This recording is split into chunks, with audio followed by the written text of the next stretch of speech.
Rajasthan board class channel पर आप सभी का हार्दिक स्वागत है। बच्चों, इस वीडियो में हम राजस्थान बोर्ड यानी कि RBSC के कक्षा 10वीं के गणित के अध्याय 3 दो चर वाले रैखिक समीकरण युग्म की प्रश्नावली 3.5 के सभी प्रश्नों को हल करेंगे। तो वीडियो को पूरा अंत तक देखिएगा, जिससे आपको प्रश्नावली 3.5 के सभी प्रश्नों का हल आसानी से समझ में आ जाएगा। बच्चों, अगर आप हमारे चैनल पर नए हैं और आपने अभी तक राजस्थान बोर्ड क्लास चैनल को सब्सक्राइब नहीं किया है, तो जल्दी से हमारे चैनल को सब्सक्राइब कर लीजिए, सब्सक्राइब बटन को दबाकर, और बेल आइकन को भी दबा दीजिए। इससे आपको क्या फ़ायदा होगा कि जब भी हमारे चैनल पर कोई भी नया वीडियो आएगा, तो उसका नोटिफिकेशन सबसे पहले आपको मिलेगा। और जब भी आप YouTube पर वीडियोस को सर्च करेंगे, तो हमारे चैनल के वीडियोस आपको ऊपर नज़र आने लगेंगे। बच्चों, इस अध्याय के बाकी सभी वीडियोस को देखने के लिए आप कभी भी आई बटन पर क्लिक कर सकते हैं। आई बटन पर क्लिक करने से आपको इस अध्याय के बाकी सभी वीडियोस के लिंक मिल जाएंगे। प्रश्न 1। इस प्रश्न के 4 भाग है दोस्तों। पहले प्रश्न को समझ लेते हैं।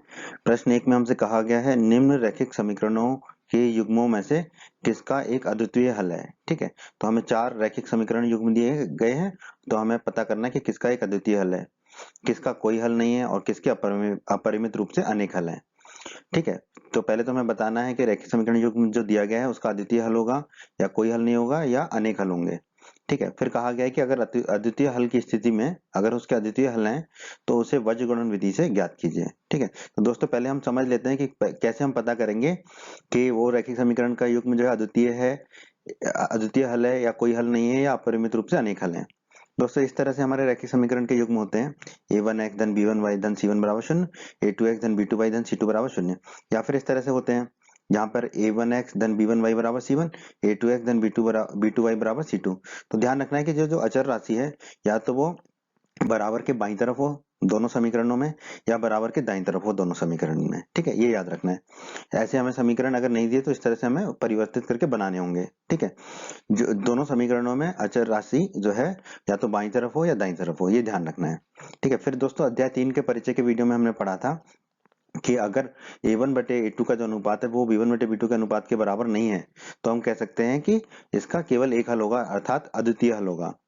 फिर हमने उसी अध्याय 3 के परिचय में पढ़ा था कि अगर a1 बटा a2 बराबर b1 बटा b2 बराबर c1 बटा c2 है, तो हम कह सकते हैं कि दिए गए रैखिक समीकरण युग्म के अपरिमित रूप से अनेक हल होंगे। और यदि a1 बटे a2 बराबर है b1 बटे b2 के, पर वो c1 बटे c2 के बराबर नहीं है, तो हम कह सकते हैं कि रैखिक समीकरण युग्म का कोई हल नहीं होगा।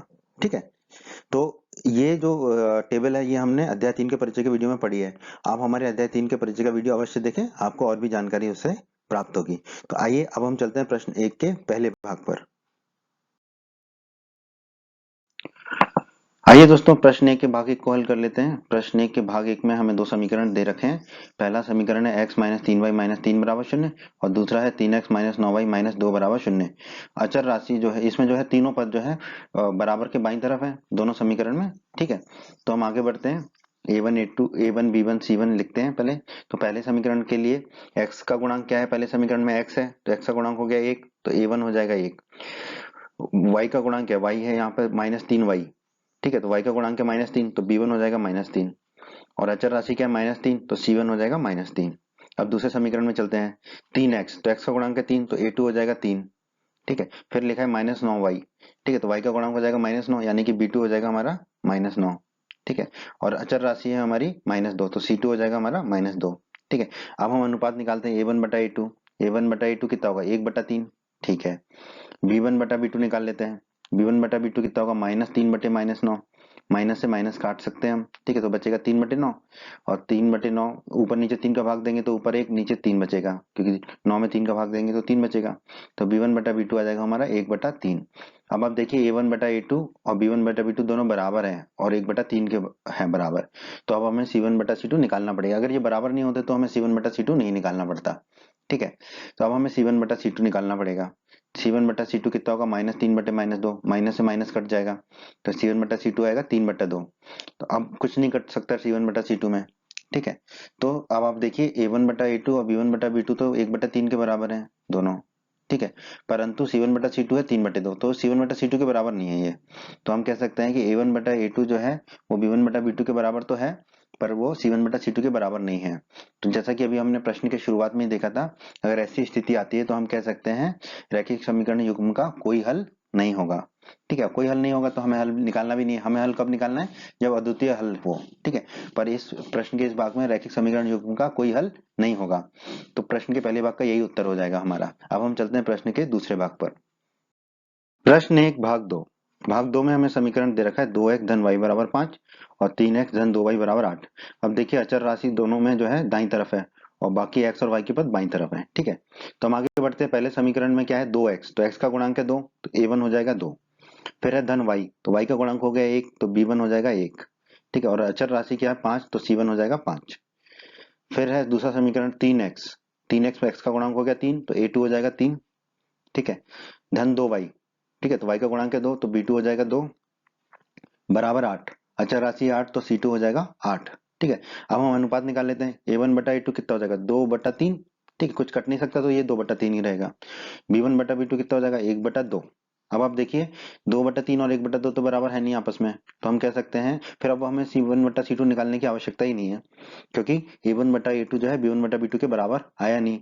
और अगर a1 बटा a2 b1 बटा b2 के बराबर नहीं है, तो हमने प्रश्न के शुरुआत में ही पढ़ा था, ऐसी स्थिति में जो है रैखिक समीकरण युग्म का जो है एक अद्वितीय हल होगा। ठीक है, जब भी a1 बटा a2 b1 बटा b2 के बराबर ना हो, तो रैखिक समीकरण युग्म का एक अद्वितीय हल होता है।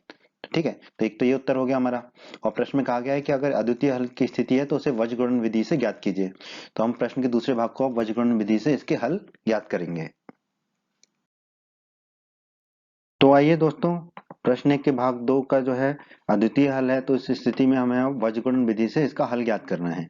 ठीक है, वज्रगुणन विधि से हल ज्ञात करने के लिए दोस्तों पहले हमें जो रैखिक समीकरण है, दोनों रैखिक समीकरण, उनको बराबर शून्य के रूप में लिखना होता है। ठीक है, तो हम हमें क्या करना होगा? पहले समीकरण में 5 को बाईं तरफ लाएंगे तो ऋण का 5 हो जाएगा, तो ये हो जाएगा 2x धन y ऋण 5 बराबर 0।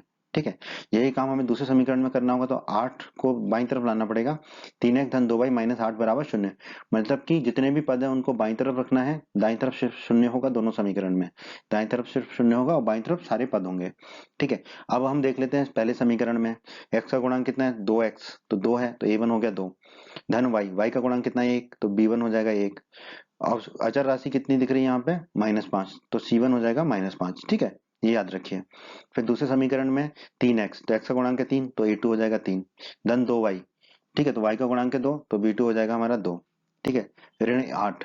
ठीक है, तो अचर राशि है ऋण के 8, तो c2 हो जाएगा ऋण का 8। ठीक है, अब दोस्तों अध्याय 3 के परिचय के वीडियो में हमने पढ़ा था कि जो वज्रगुणन विधि है उसका सूत्र ये होता है। ठीक है, जो मैंने आपसे कहा था आप याद कर लो।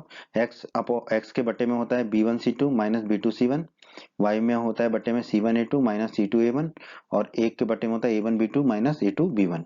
ठीक है, अब हम मान रख देते हैं। ठीक है, अब आप देखिए x के बटे में क्या है? b1c2, b1 है 1 और c2 है -8, तो हमने लिख दिया 1 गुणा -8। फिर है माइनस का चिन्ह, तो हमने माइनस का चिन्ह लगा दिया। फिर है b2c1, b2 है 2 और c1 है -5, तो 2 गुणा -5 लिख दिया।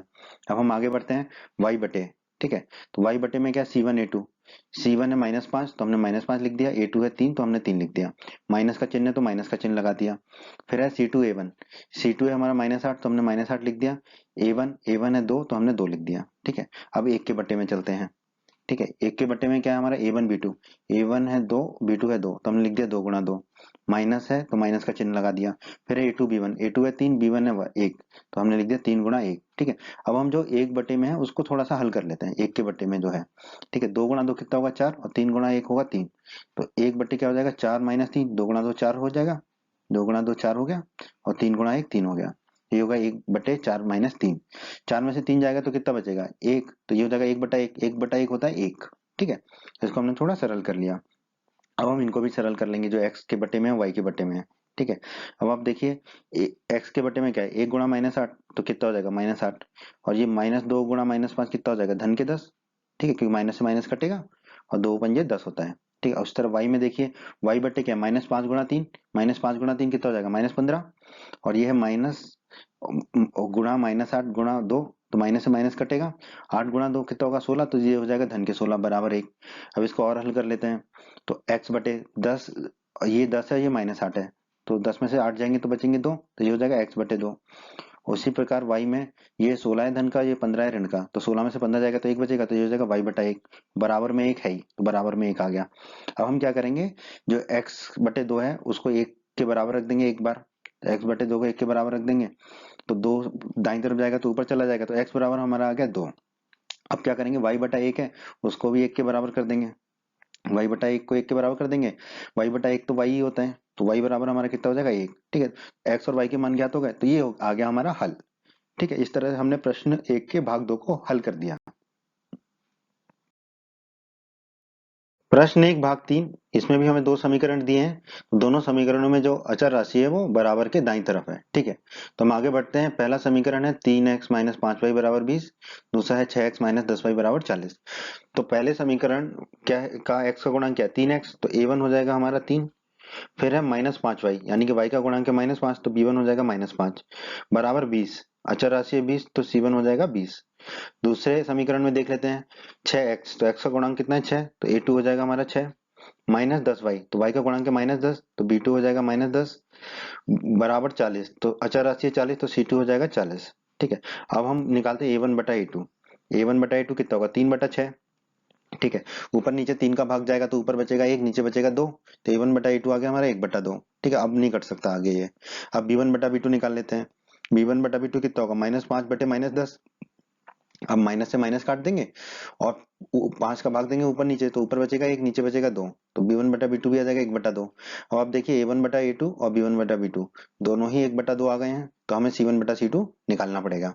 c1 बटा c2 कितना होगा 20 बटे 40, ऊपर और नीचे 20 का भाग देंगे तो ऊपर बचेगा 1, नीचे बचेगा 2, तो c1 बटा c2 भी हमारा आ गया 1 बटा 2। तो a1 बटा a2, b1 बटा b2 और c1 बटा c2 तीनों 1 बटा 2 आ गए, तो हमने लिख दिया a1 बटा a2 बराबर b1 बटा b2 बराबर c1 बटा c2। और दोस्तों हम जानते हैं, हमने इस प्रश्न के शुरुआत में ही पढ़ा था कि अगर ये तीनों बराबर है अनुपात, तो रैखिक समीकरण युग्म के क्या होंगे, अपरिमित रूप से अनेक हल होंगे। तो हमारे प्रश्न के इस भाग का यही उत्तर है कि अपरिमित रूप से अनेक हल होंगे। अगर अद्वितीय हल होता तो हम उस हल को निकालते वज्रगुणन विधि से, पर अपरिमित रूप से अनेक हल होंगे, यही उत्तर होगा प्रश्न के इस भाग का। अब हम चलते हैं प्रश्न के चौथे भाग में। एक भाग 4, प्रश्न 1 के भाग 4 में हमें दो समीकरण दिए हैं, x माइनस 3y माइनस 7 बराबर 0 और 3x माइनस 3y माइनस 15 बराबर 0। ठीक है, दोनों में ही जो अचर राशि है वो बाईं तरफ है बराबर के। ठीक है, तो अब हम शुरू करते हैं। समीकरण 1 क्या है x माइनस, तो x का गुणांक क्या है 1, तो a1 हो जाएगा 1 माइनस 3y। ठीक है, तो y का गुणांक कितना माइनस 3, तो b1 हो जाएगा माइनस 3 माइनस 7, अचर राशि है माइनस 7 तो c1 हो जाएगा माइनस 7। ठीक है, अब दूसरे समीकरण में है 3x, तो x का गुणांक है 3, तो a2 हो जाएगा 3। ठीक है, माइनस 3y, तो y का गुणांक कितना माइनस 3, तो b2 हो जाएगा हमारा माइनस 3 माइनस 15, तो c2 अचर राशि है माइनस 15 तो c2 हो जाएगा माइनस 15। अब हम निकालते हैं a1 बटा a2, तो a1 बटा a2 कितना हो जाएगा 1 बटा 3, ये और कट नहीं सकता तो ये 1 बटा 3 ही रहेगा। अब b1 बटा b2 निकाल लेते हैं हम, b1 बटा b2 कितना होगा माइनस 3 बटा माइनस 3, माइनस से माइनस कटेगा और 3 से 3 कटेगा, तो b1 बटा b2 आ जाएगा 1 बटा 1। अब आप देखिए एक a1 बटा a2 1 बटा 3 और b1 बटा b2 है 1 बटा 1, तो ये बराबर नहीं है, तो अब हमें c1 बटा c2 निकालने की आवश्यकता नहीं है, हम सीधा कह देंगे a1 बटा a2 बराबर नहीं है b1 बटा b2 के। और हमने प्रश्न के शुरू में ही पढ़ा था कि अगर a1 बटा a2 बराबर नहीं होगा b1 बटा b2 के, तो इस प्रकार के रैखिक समीकरण युग्म का क्या होगा, एक अद्वितीय हल होगा।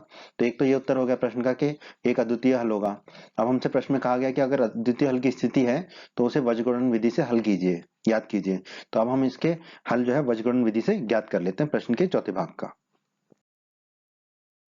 इस भाग का चौथे भाग का जो है हमें अद्वितीय हल प्राप्त हुआ। ठीक है, तो वो अद्वितीय हल हमें निकालना है। तो जो हमारे समीकरण है दोनों, वो दोनों बराबर जीरो करके लिखे हैं, तो समीकरण में कुछ बदलाव करने की आवश्यकता नहीं है। ठीक है, तो a1 b1 और c1 निकाल लेते हैं। ठीक है, x है तो x का गुणांक 1 है तो a1 हो जाएगा 1, फिर है माइनस 3y, तो y का गुणांक है माइनस 3 तो b1 हो जाएगा माइनस 3, फिर है माइनस 7, तो अचर राशि है माइनस 7 तो c1 हो जाएगा माइनस 7। समीकरण 2 में चलते हैं, 3x है। ठीक है, तो x का गुणांक है 3 तो a2 हो जाएगा 3, माइनस 3y है, y का गुणांक है माइनस 3 तो b2 हो जाएगा माइनस 3। ठीक है, और अचर राशि है माइनस 15 तो c2 हो जाएगा माइनस 15। ठीक है, अब दोस्तों हमने अध्याय 3 के परिचय के वीडियो में पढ़ा था, ठीक है, कि वज्रगुणन विधि में जो सूत्र होता है वो क्या होता है, x बटे b1 c2 minus b2 c1 बराबर y बटे c1 a2 minus c2 a1 बराबर 1 बटा a1 b2 minus a2 b1। ठीक है, तो ये मान रख देते हैं। तो x बटे b1 c2, b1 है -3 तो -3 रख दिया, c2 है -15 तो -15 रख दिया, फिर है माइनस का चिन्ह, फिर है b2c1, b2 है -3 तो -3 रख दिया, c1 है -7 तो -7 रख दिया। अब चलते हैं y बटे में, y के बटे में c1a2, ठीक है, c1 है हमारा -7 तो -7 रख दिया, a2 है हमारा 3 तो 3 रख दिया, फिर माइनस का चिन्ह है तो माइनस का चिन्ह लगा दिया, फिर है c2a1, c2 है -15 तो -15 लिख दिया, a1 है 1 तो 1 लिख दिया। अब चलते हैं 1 के बटे में, ठीक है, 1 के बटे में क्या है, a1 b2, a1 है 1 b2 है -3 तो 1 गुणा -3 लिख दिया, फिर माइनस का चिन्ह है तो माइनस का चिन्ह लगा दिया, फिर है a2 b1, a2 है 3 और b1 है -3 तो 3 गुणा -3 कर दिया। ठीक है, अब हल कर लेते हैं सबको, x के बटे को देख लेते हैं, -3 गुणा -15 कितना होगा, 45। ठीक है, अब ये देखिए यहाँ पे 1 2 3 माइनस है तो 2 माइनस तो कटेंगे आपस में, फिर तीसरा रह जाएगा, तो माइनस का चिन्ह तो रह जाएगा, पर ये कितना हो जाएगा, 3 सत्ते 21 तो -21 हो जाएगा। y के बटे में चलते हैं, -7 गुणा 3 कितना होगा, -21, 7 या 21, फिर ये माइनस से माइनस कट जाएगा और 15 गुणा 1 हो जाएगा 15, तो ये हो जाएगा धन के 15 बराबर 1 के बटे में चलते हैं, 1 गुणा -3 हो जाएगा -3 और ये है -3 गुणा -3 हो जाएगा धन के 9, 3 दिया 9। ठीक है, अब 45 में से 21 जाएगा तो कितना बचेगा हमारा 24, तो x बटे आ जाएगा हमारा 24। उसी तरह y में देखिए, -21 धन 15, 21 माइनस के 21 और धन के 15 तो कितना होगा, -6 तो y बटे -6 हो जाएगा। 1 के बटे में देख लेते हैं, -3 धन 9, 9 में से 3 जाएगा तो बचेगा 6। ठीक है, अब x बटा 24 को हम 1/6 के बराबर रख लेते हैं। ठीक है, x बटा 24 को रख लिया 1/6 के बराबर। ठीक है, तो x कितना हो जाएगा हमारा 24/6, 24 में 6 का भाग देंगे तो x हमारा आ जाएगा 4। ठीक है, अब हम क्या करेंगे, y बटे -6 को 1/6 के बराबर रख लेंगे, y बटा -6 को 1/6 के बराबर रख लिया, -6 को दाईं तरफ ले जाएंगे तो ऊपर चला जाएगा तो y आ जाएगा -6/6। ठीक है, 6 में 6 का भाग जाएगा तो 1 बचेगा तो y बराबर आ जाएगा हमारा -1। ठीक है, तो x बराबर 4 आ गया, y बराबर -1 आ गया। यही हमारा हल है प्रश्न के इस भाग का। प्रश्न 2, प्रश्न 2 के दोस्तों 2 भाग हैं, दोनों भागों को हल करेंगे हम। पहले भाग को हल करते हैं। पहले भाग में हमसे कहा गया है a और b के किन मानों के लिए निम्न रैखिक समीकरणों के युग्म के अपरिमित रूप से अनेक हल होंगे। ठीक है, हमें 2 समीकरण दे रखे हैं, दोनों समीकरणों में जो अचर राशि है, जैसे कि पहले समीकरण में 7 है और दूसरे समीकरण में है 3a धन b माइनस 2 बराबर के दाईं तरफ लिखी है। ठीक है, तो हम आगे बढ़ते हैं। पहले समीकरण में x का गुणांक है 2x, तो x का गुणांक कितना हो गया 2, तो a1 हो जाएगा 2, धन 3y तो y का गुणांक कितना हो जाएगा 3, तो b1 हो जाएगा 3 बराबर 7। तो अचर राशि कितनी है हमारी 7, तो c1 हो जाएगा 7। अब हम चलते हैं समीकरण 2 में, x का गुणांक कितना है यहाँ पे ध्यान दीजिए a माइनस बी, क्योंकि a माइनस बी गुणा x है तो a1 हो जाएगा हमारा a माइनस बी, धन y का गुणांक कितना है a धन b, क्योंकि a धन b गुणा y है तो b2 हो जाएगा a धन b। अचर राशि क्या है हमारी यहाँ पर 3a धन b माइनस 2, तो c2 हो जाएगा हमारा 3a धन b माइनस 2। अब दोस्तों अध्याय 3 के परिचय के वीडियो में हमने पढ़ा था कि किसी भी रैखिक समीकरण युग्म के अपरिमित रूप से अनेक हल होते हैं जब a1 बटा a2 बराबर हो b1 बटा b2 के, बराबर हो c1 बटा c2 के। तो अब हमें इनको बराबर करना होगा, तो a1 बटा a2 कितना होगा 2 बटे a माइनस b, तो हमने लिख दिया 2 बटे a माइनस b, ये किसके बराबर होगा b1 बटा b2 के। b1 बटा b2 कितना होगा 3 बटे a धन b, तो हमने लिख दिया 3 बटे a धन b, ये किसके बराबर होगा c1 बटे c2 के। c1 बटा c2 कितना होगा 7 बटे 3a धन b माइनस 2, तो हमने लिख दिया 7 बटे 3a धन b माइनस 2। अब हम क्या करेंगे, 2 बटे a माइनस b को बराबर कर देंगे 3 बटा a धन b के, जो कि बराबर है, तो हमने लिख दिया 2 बटा a माइनस b बराबर 3 बटा a धन b। अब क्रॉस मल्टीप्लाई कर देंगे हम यहाँ पे ना, क्रॉस गुणनफल कर देंगे, गुणा कर देंगे, तो 2 का गुणा हो जाएगा a धन b से बराबर 3 गुणा a माइनस b, तो हमने लिख दिया 2 गुणा a धन b बराबर 3 गुणा a माइनस b। कोष्टक खोल लेते हैं, 2 गुणा a हो जाएगा 2a धन 2 गुणा b हो जाएगा 2b, तो ये हो गया 2a धन 2b। दाईं तरफ चलते हैं, 3 गुणा a हो जाएगा 3a, 3 गुणा माइनस b हो जाएगा -3b। अब a के पदों को बाईं तरफ ले लेते हैं और b के पदों को दाईं तरफ ले लेते हैं। ठीक है, तो 2a तो लिखा ही है। ठीक है, अब ये जो 3a है इसको बाईं तरफ ले जाएंगे तो माइनस का 3a हो गया, उसी प्रकार दाईं तरफ -3b तो लिखा ही है, 2b को दाईं तरफ लेके जाएंगे तो -2b हो जाएगा। ठीक है, अब 2a में से 3a जाएगा तो कितना बचेगा माइनस का a, और -3b -2b कितना हो जाएगा -5b।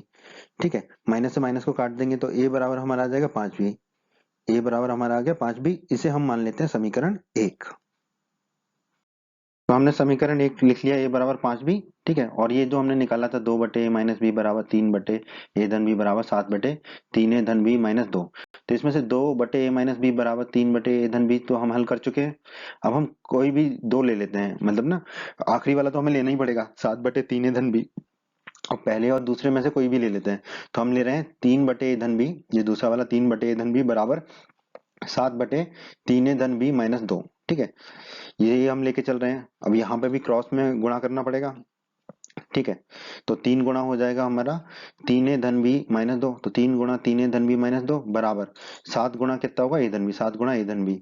अब कोष्टक खोल लेते हैं, 3 गुणा 3a हो जाएगा 9a धन 3 गुणा b हो जाएगा 3b, और 3 गुणा माइनस 2 हो जाएगा -6 बराबर 7 गुणा a 7a धन 7 गुणा b 7b, ठीक है।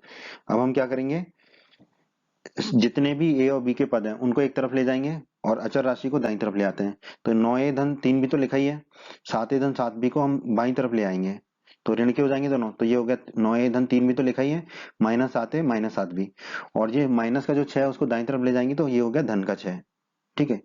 अब जो कटता है वो काट लेते हैं, 9a में से 7a जाएगा तो कितना बचेगा हमारा 2a।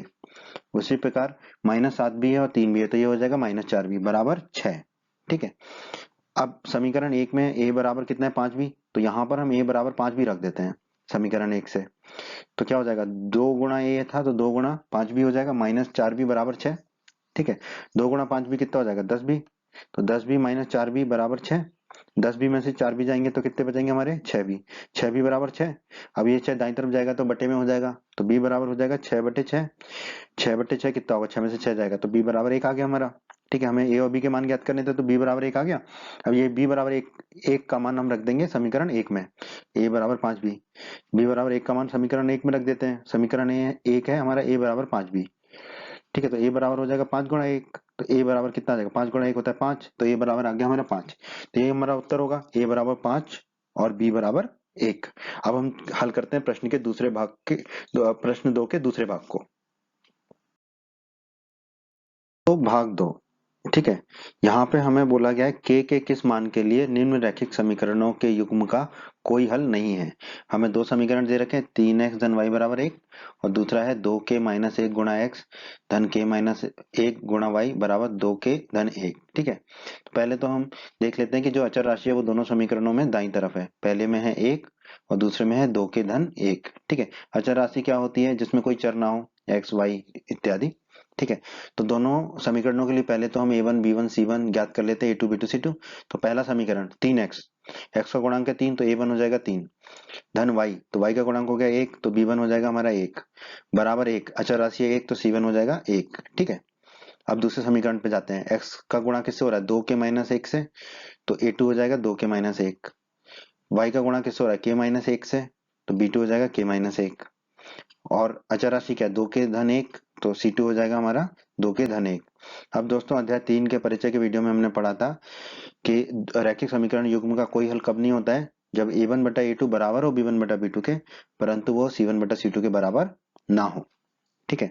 तो हम यहाँ लिख लेते हैं a1 बटा a2 कितना होगा 3 बटा 2 के माइनस 1, तो हमने लिख दिया 3 बटा 2 के माइनस 1 बराबर कितना होना चाहिए b1 बटा b2, b1 बटा b2 कितना होगा 1 बटा k माइनस 1, तो 1 बटा k माइनस 1 लिख दिया। और ये बराबर नहीं होना चाहिए c1 बटा c2 के, c1 बटा c2 कितना होगा 1 बटा 2 के धन 1, 1 बटा 2 के धन 1। तो जो बराबर है उसको हम लिख लेते हैं पहले, तो बराबर क्या है 3 बटा 2 के माइनस 1 बराबर 1 बटा k माइनस 1, क्रॉस में गुणा करते हैं, ठीक है। तो 3 का गुणा होगा k माइनस 1 से, 3 का गुणा होगा k माइनस 1 से बराबर 1 का गुणा होगा 2 के माइनस 1 का 1 से, तो 1 का गुणा हो गया 2 के माइनस 1 से। अब कोष्टक खोल लेते हैं, 3 गुणा के कितना होगा 3 के, ठीक है, माइनस फिर 3 गुणा माइनस 1 होगा -3 बराबर दाईं तरफ 1 का गुणा करेंगे 2 के माइनस 1 से तो 2 के माइनस 1 ही आएगा, ठीक है। अब ये जो 2 के है उसको हम बाईं तरफ ले आएंगे तो माइनस के 2 के हो जाएगा, तो ये हो जाएगा 3 के माइनस 2 के, और ये जो माइनस का 3 है उसे दाईं तरफ ले आएंगे तो ये धन का 3 हो जाएगा, तो दाईं तरफ होगा -1 धन 3, 3 के में से 2 के जाएगा तो बचेगा के, ठीक है। और 3 और -1 कितना हो जाएगा 2, 3 में से 1 जाएगा तो बचेगा, तो के का मान आ गया हमारा 2, तो ये तो हमारा उत्तर हो गया, ठीक है, के बराबर 2। पर हम इसको चेक भी कर लेते हैं कि c1 बटा c2 के बराबर नहीं होना चाहिए, तो ये जो तीनों चीज है हमारी, ठीक है, इसको हम देख लेते हैं कि ये संतुष्ट हो भी रही है कि नहीं के बराबर 2 से, तो के का मान 2 रख देंगे यहाँ पर, ठीक है। तो क्या हो जाएगा 3/2 के है तो 2 गुणा 2,